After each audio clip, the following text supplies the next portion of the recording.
I'm making some sauerkraut today, so here's how I do it. I found that the best sauerkraut is sauerkraut that comes from cabbages from the garden that look pretty imperfect and that we harvest, and I bring them inside and I make the sauerkraut very quickly from the harvest, that they don't sit at all really. It just goes from the garden to the crock in a relatively short span. So thought it might be helpful for people to see how wacky our cabbages look, and that once some outer leaves come off and they get sliced up, it's beautiful cabbage that makes really great sauerkraut.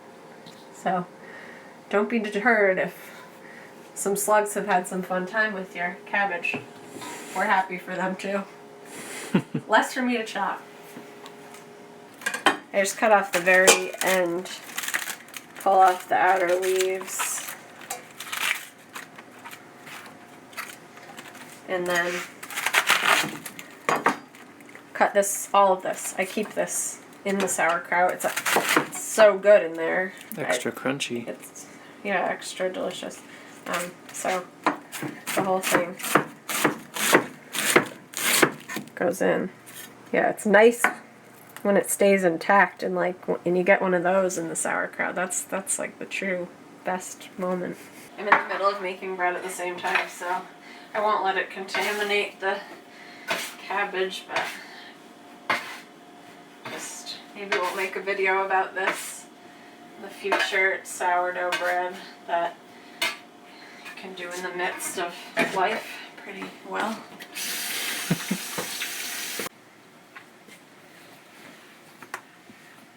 I'm done chopping all the cabbage, so you can see even those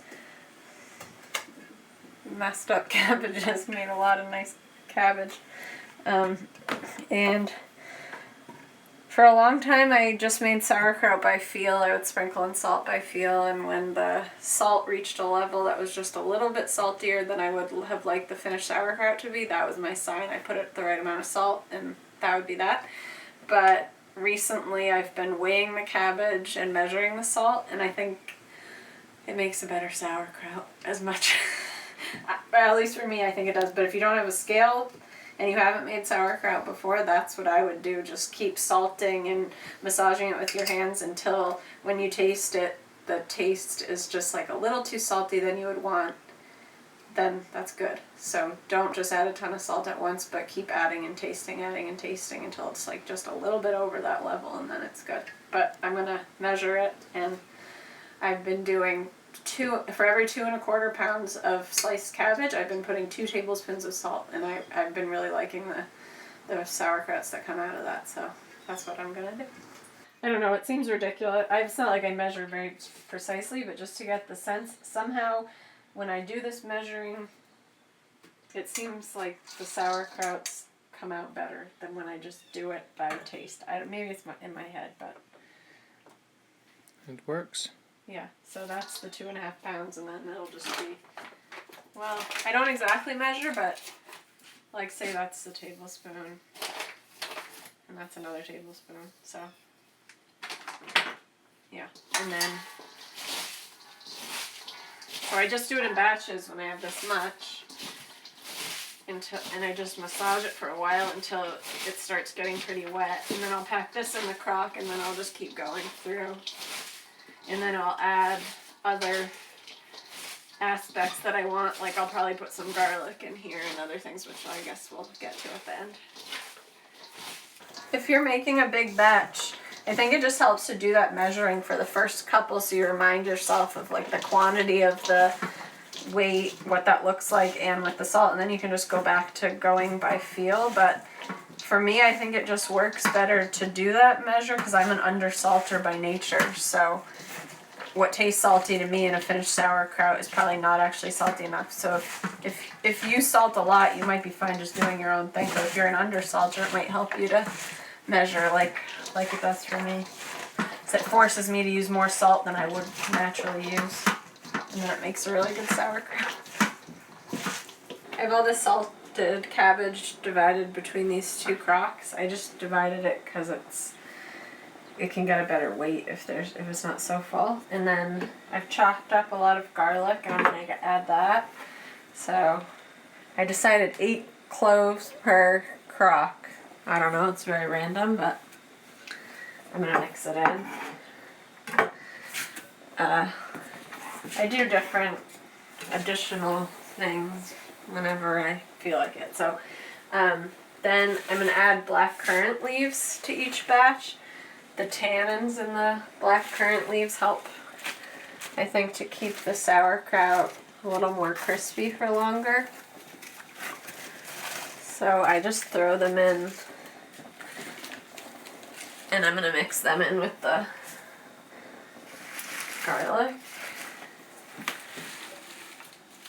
And then I guess I'll do that. It's already pretty wet.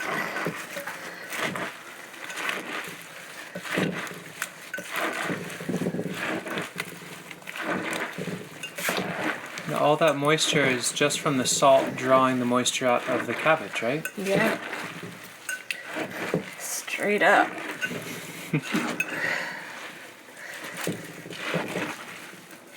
The currant leaves also impart a nice flavor.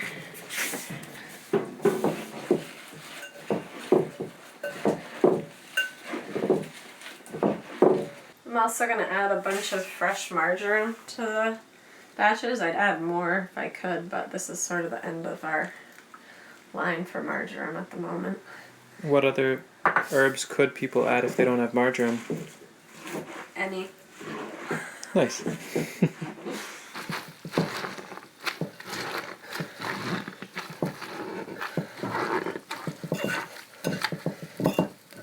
I like to create an air barrier along the top, and we gave all the excess cabbage leaves to the chickens, so I have some horseradish leaves that I picked from outside.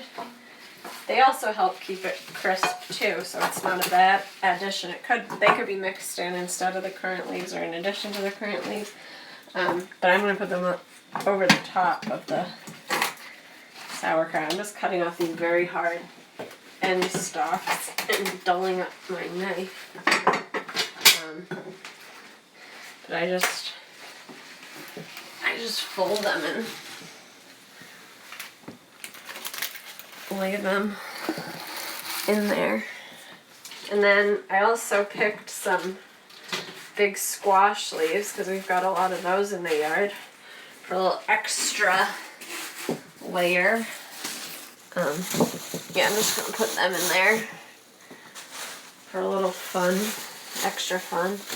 The last part's just to add the weight on top. I have different weights that I use. My favorite is this particular rock, but it's in use at the moment. So I have these jars full of sand. They're really heavy. I have these jars filled with water too, but sand really does it. And I have these plates that fit really well inside the crocks. So I'm just going to put them down first. And then the weights. And I'm going to come back to these in the morning and just check that the liquid level has risen and is covering the sauerkraut. Which it already is starting to, so I think it'll be okay. It's actually been a few days now, but I did check the morning after making the sauerkraut that the liquid had risen above the sliced cabbage, and it had. But we can show you what it looks like now, 3 days in. It's starting to ferment, the liquid's all completely covering, and it looks pretty good, and it smells good. Smells like sauerkraut already, very strongly. Yeah, but it won't taste too great yet, for sure. But so we'll leave it. This was my layer of squash leaves that did a nice job of providing a barrier. I'll put those out in the chicken yard and maybe they'll eat them, I don't know. You can see there's like little bits of mold or the white yeasty stuff, but I'm not afraid of that. And then sauerkraut. Yeah, it's crunchy. Can you hear that? Mm-hmm. And it's very fermented and crunchy at the same time, which is nice. So, the timing's always a little hard. We're going to keep it in the fridge for now, and then maybe when the root cellar gets cool enough, I'll move it down there. Last year I did keep it in the crock all winter, but I just got the timing really right. I made it later, a little bit later in the season, so.